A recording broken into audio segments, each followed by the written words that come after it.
happened in Bengaluru last night. Mindless mob fury over a social media post.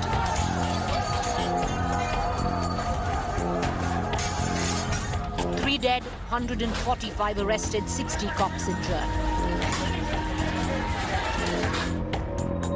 Political clash over the violence. BJP cries organized conspiracy. Congress blames BJP for fueling communal divide.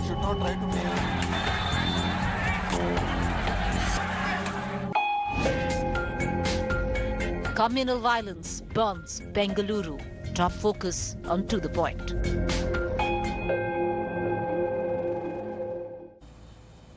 Good evening. That's the top focus on To The Point this evening. What really happened in East Bengaluru last night? What was the exact anatomy, the chronology of this riot? Was this a riot at all, or just plain mindless violence by a mob? What is the political backlash or the blowback to it all? Right here.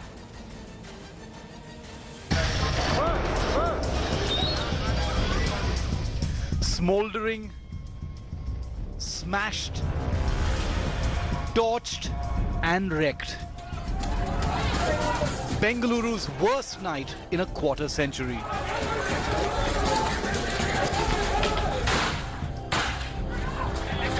That's how social media paved the mob's way in India's tech hub. A derogatory Facebook post by a close relative of a Congress MLA ran street riots. Slogan-shouting crowds swelled in a matter of minutes. Charging at the home of legislator Akhand Srinivasa Murthy and a police station in the city's DJ Halli and KJ Halli neighborhoods. A trail of destruction left in its wake. Neighborhoods in ruins. Police basically initially could not do anything as such. They struggled, and that's one of the reasons why senior officers came to the spot. The commissioner was here. He was also attacked. All the DCPs, Deputy Commissioner of Police, IPS officers were also at the spot. They had to request members of the community, senior leaders, to come and request people to actually stay calm, but that did not happen. The violence went on till late in the night, forcing the police to resort to lathi charge in some cases, to lobbing tear gas shells and also bullets. That was the situation. Police opened fire, at least 3 people died, and 60 police personnel were injured in this dangerous confrontation. रात में क्या हुआ बोले तो जैसा कि यहाँ पर पुलिस डिपार्टमेंट सब खड़ा था तो हमारे लोग वगैरह सब मारे तो from the police it is no fault, from the public it is a fault. The man who allegedly issued the derogatory Facebook post, Naveen, is under arrest. And so is Muzammil Pasha, a leader of the Social Democratic Party of India, for allegedly fomenting these riots. Muzammil Pasha is Bangalore District Secretary. He had been there to give a complaint to the police station with the team. We are not able to understand how a person who's a complainant was in the station, being framed in the issue that he is a kingpin of this. Is it a political conspiracy? Yes, 100% it is a political conspiracy. In all, at least 110 people have been taken into custody as of now. We have arrested 110 people. They would be produced before the court. Even the person who was involved in the other case, in the initial case, has also been secured. India Today's Nolan Pinto also suffered injuries in the violence. When I came here last night, this particular bus was on fire. That was around 12 o'clock or 1 in the morning. This bus was on fire. The fire and emergency personnel were struggling to douse the flames. I need to mention about the fire and emergency personnel as well. They were not allowed to bring their vehicles to the spot. The mob, the rioters did not allow them. While the police station inside the vehicles were being burned and was burning, the fire force personnel could not come here. Chief Minister B.S. Yediyurappa has described the violence as unprecedented in 25 years. From last 20 years, such things have not happened in Bangalore or anywhere in the state. True, sir. These things happened and we have taken a very severe steps, and culprits will be treated properly.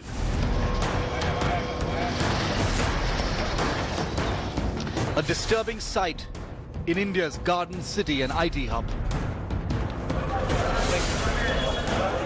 Struggling with the pandemic and reeling in the aftermath of a violent night. With Nolan Pinto and Nagarjit Dwarkanath in Bengaluru, Bureau Report, India Today.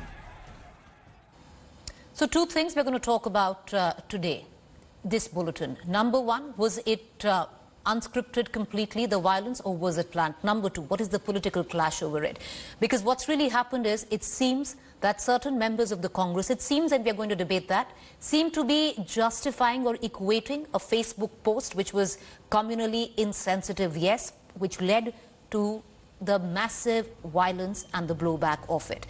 Why do I say that? A tweet was put out by Mr. Siddaramaiah where he says condemn both violence and the social media post that instigated it. Humbly request both Hindus and Muslims of the area to maintain peace. Have spoken to the Bengaluru top cop to immediately arrest all culprits. Must arrest those involved in the incident and also those who instigated it. We extend our complete support to Karnataka government in establishing peace. Our experience tells us that only innocents suffer in the communal riots.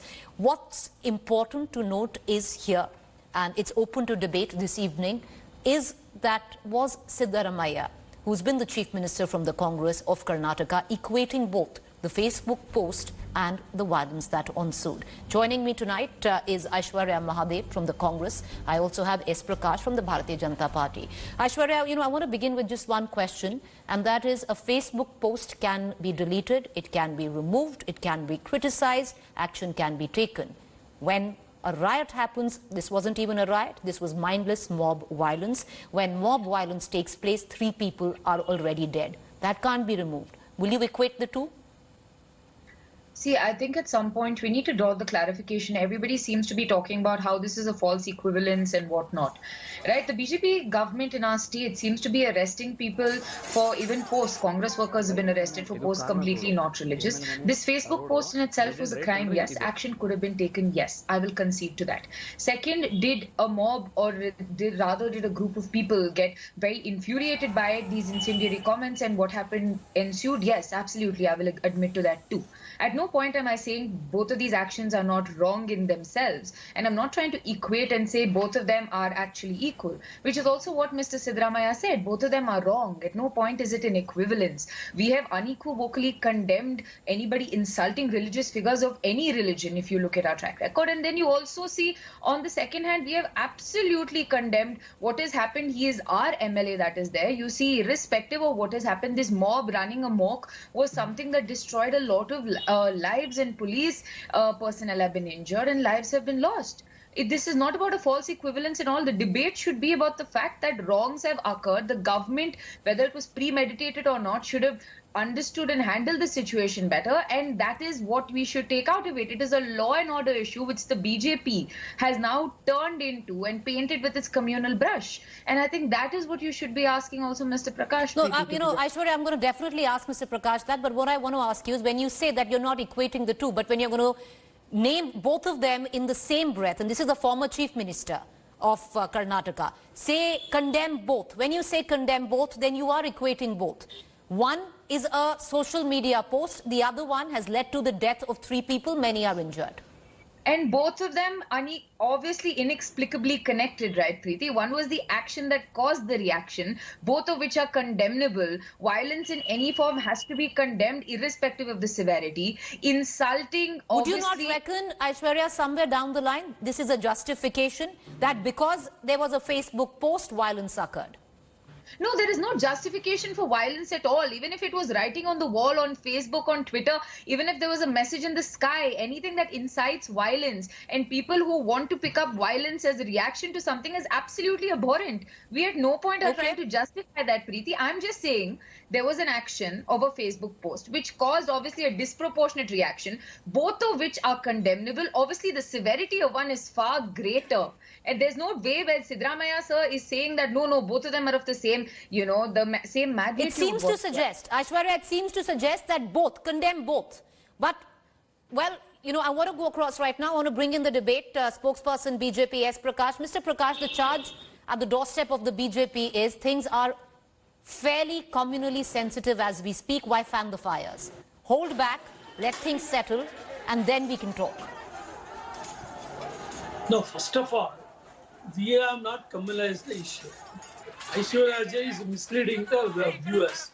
We only questioned the Congress party's silence for over 14 hours over the incident where their own Dalit MLA house was ransacked, burned, all jewelries, cash was looted, and they would have killed the inmates of the house if they were if they remained there. We question them. The party is anima. If they remain silent, they will be branded as anti-Dalit. If they speak against the incident, they'll be antagonizing the minority votes, which they solely depend upon for the elections. This duplicity only we questioned.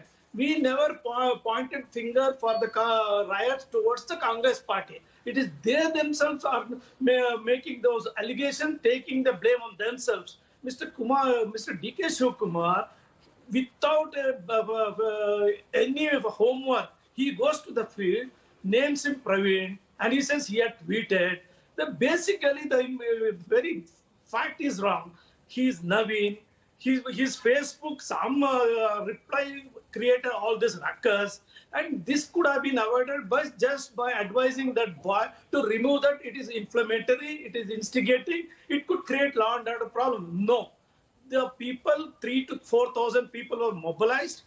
And there was a meeting held before that to create a ruckus Mr. there. S. Prakash, you are saying... Okay, 1 second. Let me put this in perspective. What you're saying is the Congress fueled the fire by not saying anything on this Facebook post, which was put by a congressman's nephew. Then the Congress mobilized crowds as a backlash to the same. Is that what you're trying to say? I said...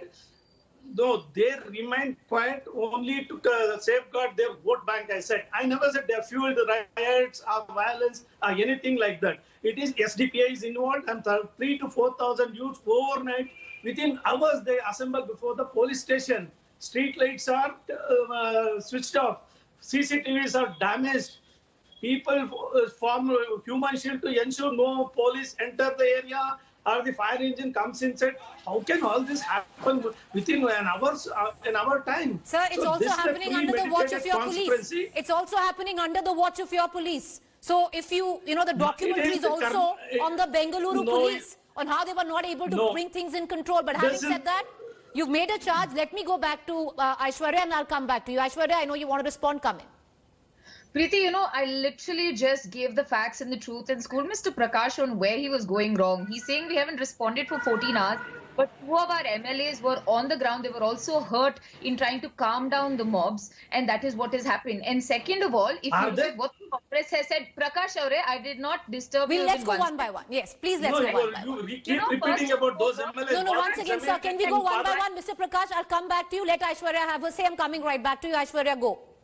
We have appealed for peace from the beginning of this. There have been people on the ground also. And Mr. Prakash says, we didn't try to paint it with a communal angle. But Minister C.T. Ravi has already laid the charge that it was a very serious premeditated attack. Ms. Shobha Karandlaje, who's a sitting MP right now, also said it is SDPI and PFI and whatnot. They have painted the communal angle. They've already tilted it the way that they want to. But the fact of the matter remains, the Congress has not only condemned this, they've also tried to prevent further damage from occurring. And also when Mr. Prakash so boldly, brazenly says, 3,000, 4,000 people the police couldn't control.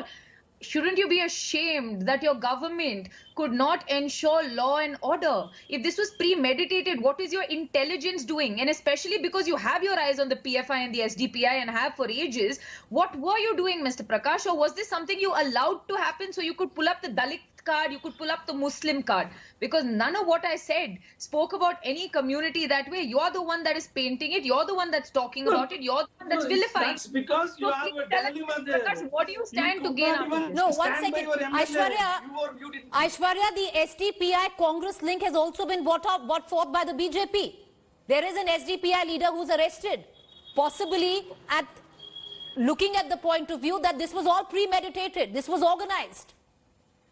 At the end of it, if it is the SDPI, if it is the PFI, please let them take enough action. They can talk about the Congress link as much as you want. You see BJP spokesperson brazenly saying, oh no, they're in alliance with Congress when no such thing has ever happened. They will also talk about, the fact that, oh, we support them. Absolutely not. Which one of our leaders has come out and said, don't do anything against them? You see community leaders, MLAs from that community also speaking and condemning. We're saying very simple, take action against whoever you want, because violence of any form and severity is condemnable. But Mr. Prakash wants to make it a selective outrage about one thing. Oh, they don't want to protect the Dalit boy. I'll tell you what happened, Preeti. Yesterday, when the post first came out. Okay, I'm going to come right back to you, Aishwarya. Aishwarya, we are losing your voice. Will you fix your audio line? I'm going to go back to Mr. Prakash. Mr. Prakash, to make... One second. Sir, hear me out. Hear the question first. I know you want to respond to Aishwarya, respond to her, but hear the question first. Where is the link right now which has been established with the Congress, with the SDPI? Where is that link? I said SDPI is behind this conspiracy, and it is they who indulge in the violence. Amit Malviya from your party, sir, has made that link that the SDPI is in cahoots with the Congress. Let me yes. tell you. 4 years SDPI. The lone SDPI member was made health committee chairman in BBMP for 4 continuous years. It is their party who did it. It is not the BJP. It is not the BJP or Congress. I've been saying it is the conspiracy of SDPI, and certainly it is a pre-planned assault. And the person who is in the target, he had posted several postings supporting Bhumi Pujan. That could also be one of the reasons for this violence. Instead of the now district magistrate will inquire into the entire episode, let the truth come out. Let the Congress party dilemma and the fear to speak against the minorities. We all understand it is their national policy to remain mouth shut on against any atrocities committed by the minorities. That is their policy, party policy. We have no objection to that. Okay, respond. Aishwarya, respond. Quickly, I have 1 minute. No, it is absolutely disgusting that a man comes out here on air, and mind you, India still, Mr. Prakash, seems to be a secular nation where you fight for equality of all communities. Let's go one by one. Can I hear Aishwarya, please? Yes, Aishwarya. Don't speak about secularism, madam. That is a very jaded. Okay, once again, can we just get Aishwarya? Yes, Aishwarya, make your point. Preeti, the very simple fact of the matter remains that he at no point is admitting that his government, BJP, mind you, is in power in the state, they have failed at preventing this attack. They have failed at law and order, and all their justification is, oh, they are this community, we will basically do whatever you want. But acknowledge that it was an intelligence failure. Acknowledge that even if it was a premeditated attack, what on earth was your intelligence agency doing? It is a shame on this government. It is a shame on this dispensation. Okay. Mr. Prakash, quickly respond. I give you 30 seconds. Please respond. I need to close the show. Can I get Mr. Prakash, please? Madam, I am not painting with any communal brush. The persons involved was against the Naveen only because he posted some derogatory remark against the Prophet. And nobody should insult any religious leaders. Let's not, I accept that. Things are very sensitive. Let's not really talk about what that Facebook post was. It was insensitive, communally insensitive. Let's just leave it there. Okay. No, I'm not quoting that. I said nobody should do that. It is wrong on their part. But why did the Congress party could not condemn the 14 hours? What was the dilemma? Why did they not stand with their own MLA? Okay. He was totally let down by the party. All right, this has become highly political. The probe is still on whether there is a connect in terms of the PFI, the SDPI. Of course, there is a leader who's already been arrested. It's all left to an investigative probe. But what's happening politically is completely different, because communally right now things are sensitive, especially in East Bengaluru. And if this continues, it's only going to fan the fire, which has been burning since last night. Thank you for joining us. Up next is Rahul Kanwal.